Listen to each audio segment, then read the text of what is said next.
Alright everybody, welcome back to the Soul Level 120 series for Dark Souls 3, where we look at breaking down in depth complete builds at Soul Level 120 for PvPing. I'm sorry it's taking me so long to get out the strength video. I know I usually like to upload within like 4 to 5 days. It's just been a little bit of a more than busy week for me. Nonetheless though, I have completed the strength build. If you've been watching some of my live streams, which I have been doing on YouTube now, I believe YouTube also automatically saves them to the channel, so if you want to check those out, please do so. But we finished the build a few days ago. I'm only now making the video, only now doing some PvP. And as per the normal format of these 120 videos, I just want to let you guys know, if you want to see the actual PvP matches, please check the description or click the little more info button in the top right corner of the video. That will link you to the PvP battles for this build. The purpose of part one of this build is to just break down the class, the attributes, explain the build in depth. And I understand that some people don't like that. Some people say that it's a waste of time. But the whole point of this series is to help new players out to understand mechanics and why we make some of the choices we make. If you don't like it and you just want to see some PvP, just go to the other video and you'll see the actual matches. And I do discuss some mechanics and the purpose of some things in those matches a little bit more briefly, so that might be more suited to you. Anyways, on to the actual build. Wasted enough time with that. We're going to start off as usual with the attributes. So again, Soul Level 120. And I know I call Vigor Vigor. I've explained this in another video, but it's just a running joke with me and my friend. But we got 40. This is probably the highest that I've gone in a build. And the reason for that is because we don't really need stats anywhere else. And you can see we're at 1655 HP with the Ring of Favor +2 at 40 Vigor, or Vigor as I like to say. And that gives us a lot of health to work with. Don't really need the stat points anywhere else. So 40, if you want to go 39 or even 38, it's not too much of a big deal, but I just stuck with the 40. Attunement at the default of 10, because we do start off with a Knight. As you can see, our Attunement, Intelligence, Faith, and Luck are all at the base. And Knight is the best starting class for a strength build, because you're going to want a lot of strength, you're going to want some dexterity, and you're going to want a lot of vitality. And the Knight has a good amount of all of those things starting off. You don't want a lot, or you don't really need a lot of attunement. You don't need any intelligence, faith, or luck. So the Knight has the lowest base for all of those. I think it's the Warrior that might start with a little less with attunement, but I like to just have the extra attunement slot there just in case, because as you can see in the bottom right hand corner, in our attunement slots, we do have the Flash Sweat just in case we run up against an enemy with a fire weapon, which in this game is quite abundant, or using flame weapon or something like that. Anyways, our endurance at 40, again, maxing this out puts us at 177 stamina with the Ring of Favor +2. We're just going to be able to attack for days no matter what weapon we're using, and we have some pretty unique weapon choices when we get to that, so stay tuned. Vitality, kind of offbeat here. We're going up to 29. And the reason for that is because we're using some really heavy weapons. So you see our equip load in like the middle column, so to speak, there at 46.5 out of 73.8. Again, with the Ring of Favor +2, bumps it up to 73.8. But, I mean, if you look at our equipment very briefly, you're going to see here that we use the Fume Ultra Greatsword, and this weighs 25.5. And we will be breaking down a lot of these other weapons that I have here in my inventory in just a moment. So you're going to want a lot of vitality with this build. 29 is what I found. Again, if you want to take some points off of Vigor and put it down into vitality, that's acceptable. Strength, 50, it is a little high. We only put it to 50 so that we can one-hand the Fume Ultra Greatsword.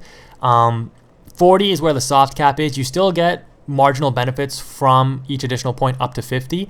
And funny enough, the Yorm Great Machete actually gains, I think, 2 or 3 points of damage still for every point of strength, going from 40 to 50. So if you're planning on using the Yorm Great Machete, which is actually a really good weapon, and we'll talk about that in just a moment, I would recommend you going to 50. Plus, since we don't really need dexterity and we're not really focusing on a quality build, we're focusing on those high strength weapons, those weapons that, we're going to infuse with heavy gem, so it completely negates all dexterity scaling, and I'll discuss that again in a bit. But all of those things, you want to maximize your strength and minimize your dexterity. The reason that we do have 18 dexterity, or 15, and bumped up by 3 with the Karthus Milk Ring, one of the rings that I think is a staple for PvP, is so that we can use things like the Goddard Twin Swords and like the Black Knight Great Axe and some other pretty good weapons that require 18 dexterity, and we'll look into that in just a bit. Again, Faith, Intelligence, Luck, just at the base of 9, 9, and 7, based on what the Knight starts off with. So pretty basic stuff there. Not too much to talk about in the attribute section. Moving on to the actual weapons though, as you can see here, we got a wide array of weapons, and I'm just going to break down a few of them, not all of them. Of course, one of the main focuses of the build was using the Fume Ultra Greatsword. Surprisingly enough, it doesn't actually do as much damage as you might think. It only does 573. Quality builds might get a little bit more out of stuff like the Lorien Greatsword and the Black Knight Great Axe. But the point of it, of using the Fume Ultra Greatsword, is so that we can buff it. If you look here, we can put any kind of resin on it, and it bumps it by 80 points of damage. So it's going to go to 668, which isn't too bad, and we can one-hand the Fume Ultra Greatsword and use a standard Ultra Greatsword moveset. The L2 is kind of unique. It does kind of like a delayed overhead like smackdown move. It doesn't actually hit with the blade of the weapon, but it actually hits with like the side of it. So it completely flattens enemies, and I've done like 750 damage on somebody hitting them with that attack. It's crazy. So it's really good. And the unique thing about the Fume Ultra Greatsword, what kind of offsets the lower damage, the advantage it has, is that it's actually much longer than other Greatswords. So take a look at the length of the Fume Ultra Greatsword, and I think I gotta go this way, yeah. And look at what happens when I equip like the Lorien Greatsword. See how much smaller it is? So the Fume Ultra Greatsword, it's going to have more reach on the rolling R1, which is a really good poking attack. So you see here the rolling R1. It can reach pretty far, and you're going to catch enemies on rolls with this, catch enemies backing up, catch enemies as they're attacking you. The rolling R1 with any Ultra Greatsword is actually really, really strong. Of course, the normal movesets reach a little bit longer as well, making it a little bit more powerful. So the lesser damage, you know, it isn't as weak as you think when you consider the extra amount of reach that you get with the sword. And it is quite significant, or it can be quite significant. Other weapons, I mean, we just have a standard hammer here, a gargoyle hammer. It's going to do, I think, close to 600, yep, 591 damage. Has a standard hammer moveset. Kind of slow when you one-hand it, so I really wouldn't recommend that. You can two-hand it. It's a little bit better. Still kind of slow, so I don't think we're going to be using that all too much. Lorien Greatsword, I've already broken this down in other videos, so I'm not going to do it again. Same with the Black Knight Great Axe. You can check the channel for PvP with those. But something that's quite unique is the Yorm's Great Machete. Now, this weapon, it's quite fast and it's quite long. It has a really good moveset, a really good running R1. The rolling attack has the standard Great Axe kind of stomp into the ground area of effect attack, which is nice. You can't buff it, but you can Warcry. So you can see we do 623, and when we Warcry, we do 684. And when you're in this Warcry stance, just like the Black Knight Great Axe, you get a unique R2 with this kind of upward swiping motion. You can follow it up again with another unique R2. So it is quite unique compared to when you don't have it Warcried, where the R2 is kind of just like a slower or delayed overhead swing. So very unique weapon, and as I said before, the Yorm Great Machete for some reason gains a little bit more scaling or a little bit more damage past 40 strength, which is where most weapons get capped off at. So kind of unique. And something I want to talk about as well, I mentioned it briefly with the stat breakdown. You can see here that I have a few different heavy weapons, and you may notice that there's no dexterity scaling on these weapons that I've infused with heavy.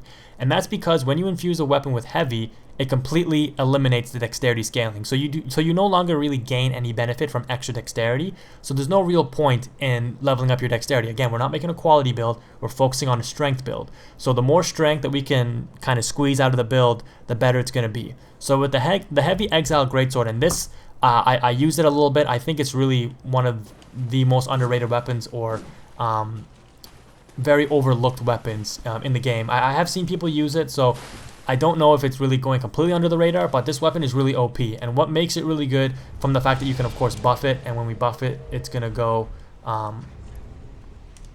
to 591. So close to 600 points of damage versus the 496 that it's normally at. But what makes it really unique is the L2 into R2, which does this like crazy swinging motion here. And if you hit an enemy with 1 or 2 or 3 of those hits, it's going to do some pretty good damage. So it's extremely powerful for that. The normal moveset is actually quite deceiving. It comes out kind of fast after it seemingly has a bit of delay. The actual swipe, when you start to swing the weapon, comes out quite fast, and you can easily catch opponents with that as well. Aside from that, I want to cover the Gundyr's Halberd here. This weapon, while it's not the most attractive and sexy weapon because it only does 471 damage, you can't buff it. The reason that I like this weapon is because, one, it's longer than most other of the like glaive weapons, but also the L2 into R2 is kind of this running sweep attack that is very easy to catch opponents, and if you follow it up again with another R2, you do a spinning swipe. So you can completely chase down enemies or punish enemies for missing swings with this weapon, which I have done many times in PvP. It is extremely, extremely powerful. So let me just show you. So you can do like a running kind of swipe attack. Very good. And then you can follow it up again as enemies can, maybe try to punish you or run away further with another R2 for just a basic swing. And you'll be surprised at how many people you catch with that. And this weapon, I mean, it's a really good weapon because the standard moveset is really good. It has good reach. It does combo, so if you hit the first hit of the R1, it's going to combo into the second hit of the swipe. And it's going to do significant damage, especially when you hit with the tip. And if you guys ever played Dark Souls games before, you know that with the Halberds, it's always the tip of the weapon that does the most damage because that's where the blade is, rather than if the enemy's right up beside you and you hit them with the pole part of the weapon.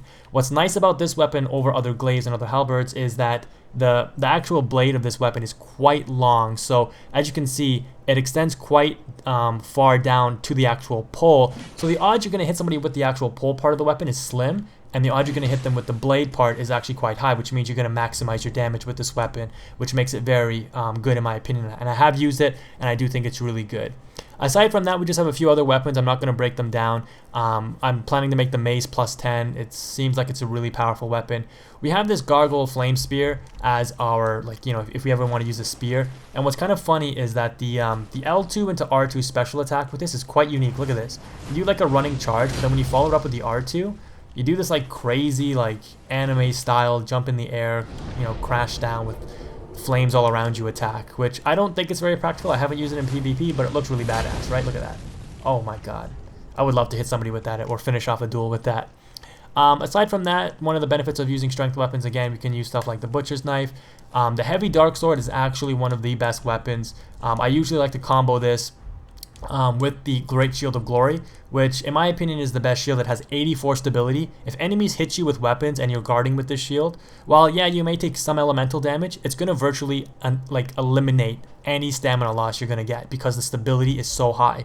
And if you guys watch my live stream when I was using this build, you've seen enemies hit me and I lose no stamina just by blocking with this weapon, or with the shield, sorry. And then, with the dark sword, you can easily spam R1, we can buff it, we can do tons of damage, close to 500 points of damage for a straight sword. Absolutely insane amount of damage coming out of a R1 spammy type weapon. I've annihilated so many people so quickly with this combination. It's absolutely insane. Aside from that, not too much else I want to cover. I want to try the Drang hammers, I want to try the Cathedral Knight Greatsword, and I want to try using a heavy infused katana just to see how the damage kind of breaks down. But that is basically the way that our weapon choices have gone. We have a few other things like the heavy great machete, the heavy Drake Blood Greatsword, things that we can infuse if we need to. But again, these are just normal weapons that you could use on any build essentially. Nothing overly special there.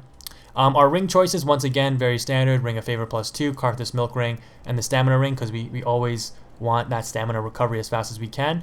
And I did opt for the Ring of Steel Protection. Again, you can see there our defensive stats. And I know that a lot of people think that Poise does nothing in this game, but I can guarantee you it does. Poise adds hyper armor frames to your weapon, okay? So if I'm swinging a heavy weapon, and I have heavy armor or a lot of poise, I have more frames in which my weapon attack will still come out even if I'm hit. That's what poise does in this game, just like Dark Souls 2. It allows you to not be staggered when you're attacking enemies. If I have no poise, I might only have hyper armor frames like in the middle of my animation. Whereas if I have a lot of poise, as soon as I hit that R1, I might be able to come up with my attack regardless. And that's the difference with poise. It does need a lot of testing. I know it can seem inconsistent based on enemy weapons and your poise, but poise does make a difference. For those people who says that it doesn't make any difference, you guys clearly have never played a Dark Souls game before, or you never really tried using poise. I actually dedicated a build to a dagger poise build in Dark Souls 2, and you can actually go back and look at that. The video is on my YouTube, and you can see I'm poising through enemy attacks with the dagger and bleeding enemies, cutting them up. You'll see it, and you're gonna see how poise makes a difference in this build, which leads me to kind of my armor choices.